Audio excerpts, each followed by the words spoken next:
Hello दोस्तों स्वागत है आपका निखिल फार्मेसी यूट्यूब चैनल में। दोस्तों आज हम बहुत इंपॉर्टेंट और मोस्ट इंपॉर्टेंट बात करेंगे, क्योंकि लड़कों की कंफ्यूजन रहता है कि बी फार्मेसी और डी फार्मेसी में वो अपना डिसाइड नहीं कर पाते हैं कि मैं बी फार्मेसी करूँ या डी फार्मेसी करूँ। उनको अंतर पता नहीं चलता कि डी फार्मेसी का मतलब क्या है और बी फार्मेसी का मतलब क्या होता है। ठीक है, आज हम बात करेंगे बी फार्मेसी और डी फार्मेसी के पूरे अंतर। और मैं आशा करता हूं कि इस वीडियो को पूरा अंत तक आप देख लीजिएगा तो आप जरूर एक डिसाइड कर लीजिएगा कि बी फार्मेसी और डी फार्मेसी में क्या होता है, क्या क्या अंतर होते हैं और क्या क्या सेम होता है। सबसे पहले बात करते हैं, नॉर्मल लोगों को दिमाग में यही बैठा रहता है कि डी फार्मेसी और बी फार्मेसी का मतलब होता है कि मेडिकल स्टोर खोलना, दवाई बेचना, मेडिकल स्टोर खुद का खोलो। लोगों को यही पता रहता है, उनको बारे में कुछ नहीं पता होता है। आज हम बात करते हैं बी फार्मेसी और डी फार्मेसी के बारे में। सबसे पहले बात करते हैं, जो बी फार्मेसी होता है उसको हम बैचलर ऑफ फार्मेसी बोलते हैं। बैचलर का मतलब होता है कि 4 साल। ठीक है, बैचलर का मतलब होगा कि जो डिग्री आपको 4 साल की होती है, 4 साल से अधिक होती है, उसको हम बैचलर डिग्री में काउंट करते हैं। वहीं पे अगर आप डी फार्मा का बात करते हैं तो ये आपका डिप्लोमा ऑफ फार्मेसी होता है, मतलब कि 2 साल की कोर्स डिप्लोमा। ठीक है, 12th बेस मतलब 2 साल की ये कोर्स हो गया। अब बात करते हैं दोनों में से ड्यूरेशन कितने दिनों का है। जो बी फार्मेसी होता है आपका 4 साल का होता है, मतलब आप उसको 8 सेमेस्टर में बांटा गया है। वहीं पे आप डी फार्मेसी का बात करते हैं तो ये मात्र आपका उसके आधे, बी फार्मेसी के आधे 2 साल के होता है, ये डिप्लोमा होता है। ये आपका 4 सेमेस्टर में बांटा गया, वहीं पे ये आपका 8 सेमेस्टर में बांटा गया था और 4 साल का था। वहीं पे आपको 2 साल का है डी फार्मेसी और ये आपका 4 सेमेस्टर में बांटा गया है। अब बात करते हैं इसके, अगर आप डी फार्मेसी कर लेते हैं उसके बाद आपको 3 मंथ का इंटर्नशिप करना होता है, जो कि आपको बी फार्मेसी में इंटर्नशिप करना होता है, लेकिन आप इंटर्नशिप बी फार्मेसी के 4 साल के अंदर ही कर लेते हैं। 4 साल के अंदर ही आप बी फार्मेसी में इंटर्नशिप करते हैं, 1-1.5 महीने का होता है। अगर बी और डी फार्मेसी में बात करते हैं तो वो आपका 2 साल का जब क्लियर हो जाएगा उसके बाद आप इंटर्नशिप करने जाते हैं। वहीं पे आप एलिजिबिलिटी की बात करते हैं। एलिजिबिलिटी की बात करते हैं कि दोनों एलिजिबिलिटी दोनों का सेम होता है। डी फार्मेसी और बी फार्मेसी का एलिजिबिलिटी जो होता है सेम होता है। दोनों 12th आप पास आउट होना चाहिए। आपका आप या तो बायोलॉजी या तो मैथ, दोनों में से एक आपका कोई सब्जेक्ट होना चाहिए। या तो आप दोनों है, मतलब कि ये मेन में है ये एक्स्ट्रा में, या तो मैथ मेन में या तो बायोलॉजी एक्स्ट्रा में। आपको साइंस स्ट्रीम में आपको होना चाहिए, ये नेसेसरी है। 12th आप पास आउट होना चाहिए, आपका परसेंटेज 50% से अधिक होनी चाहिए। वहीं पे आपका सेम डी फार्मेसी भी यही मांगता है, 12th पास आउट या तो बायोलॉजी से या तो मैथ से 50% से अधिक आपका मार्क्स होना चाहिए। एज की बात करते हैं, एज भी आपका सेम होता है। ये 17 मिनिमम एज जो होता है आपका 17 साल, मैक्सिमम एज आपका 35 साल मांगता है। वहीं पे आपका डी फार्मेसी है, इसका भी एज मिनिमम एज 17 साल, मैक्सिमम एज आपका 15 साल मांगा जाता है। आपका एडमिशन प्रोसेस की बात करते हैं, ये भी आपको मिला जुला सेम ही होता है।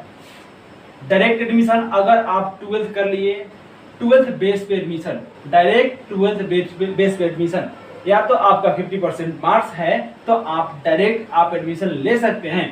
दोनों का आप डायरेक्ट ले सकते हैं। दोनों में आप मेरिट लिस्ट, हर एक कॉलेज का अपना खुद का जो बड़ी बड़ी यूनिवर्सिटियां हैं, जैसे कि MIT हो गया, LP हो गया, आपका MME हो गया, ऐसे बहुत सारे यूनिवर्सिटी जो खुद के एंट्रेंस एग्जाम लेते हैं और बच्चों को लिस्ट निकालता है, उसके जरिए आपका एडमिशन होता है।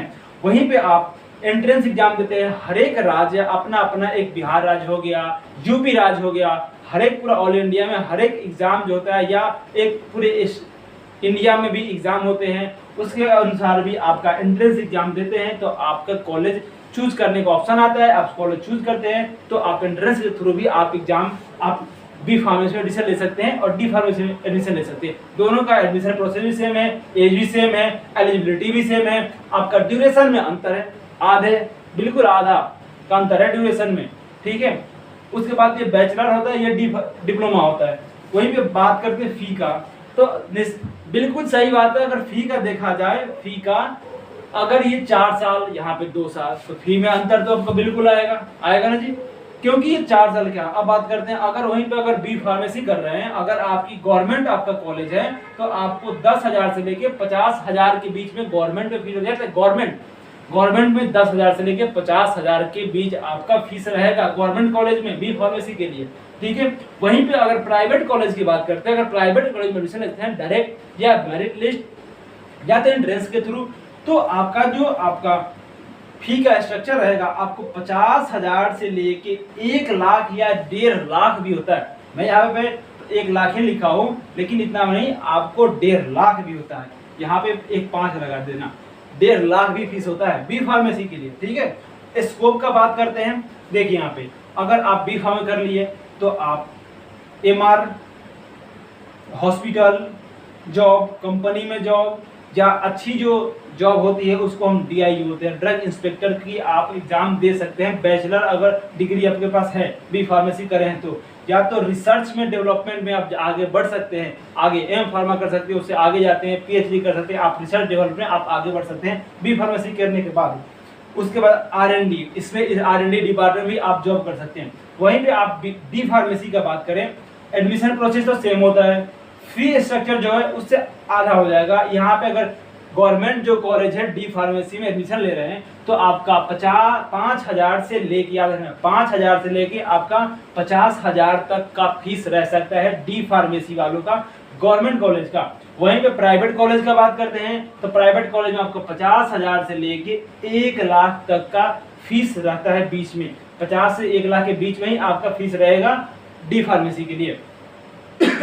ये जो फीस बता रहे हैं याद रखना, ये दोनों का फीस जो है पर ईयर का हिसाब से बता रहा हूँ, पूरा ऑल ओवर 4 साल, ये 2 साल नहीं बता रहा हूँ, पर ईयर का फीस बता रहा हूँ। स्कोप का बात करते हैं तो अब बात करते हैं, देखिए दोनों में अंतर कहाँ पे होता है, तो अंतर जो होता है आपके स्कोप में होता है।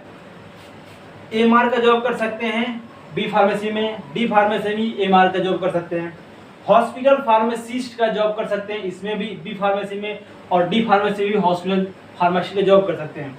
लेकिन अगर आपको DI एग्जाम ड्रग इंस्पेक्टर बनना है तो आप इससे आप नहीं बन सकते हैं, डी फार्मेसी से नहीं बन सकते ड्रग इंस्पेक्टर, आपको बैचलर डिग्री होना चाहिए। वहीं अगर आप रिसर्च एंड डेवलपमेंट में जाते या नई दवाई को खोज करना चाहते हैं, रिसर्च डेवलपमेंट में जाना चाहिए, तो आप बी फार्मेसी वाला बंदे जा सकते हैं, डी फार्मेसी वाले आपका नहीं जाएंगे।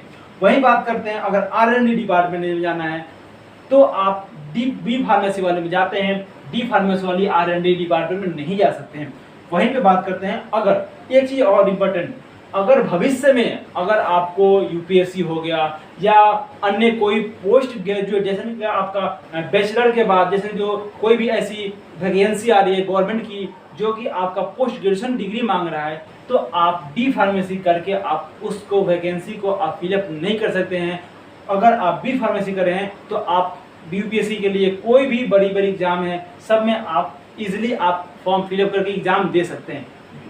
अब वहीं पे बात करते हैं सैलरी का, बी फार्मेसी करेंगे तो क्या सैलरी मिलेगा, डी फार्मेसी में तो क्या सैलरी मिलेगा। सैलरी में कुछ ज़्यादा अंतर नहीं होता है, थोड़ा सा अंतर होता है। स्टार्टिंग में अगर आप फ्रेशर हैं, अगर आप फ्रेशर जॉब के लिए जा रहे हैं तो आपके स्टार्टिंग में बहुत कम ही पैसे रहते हैं।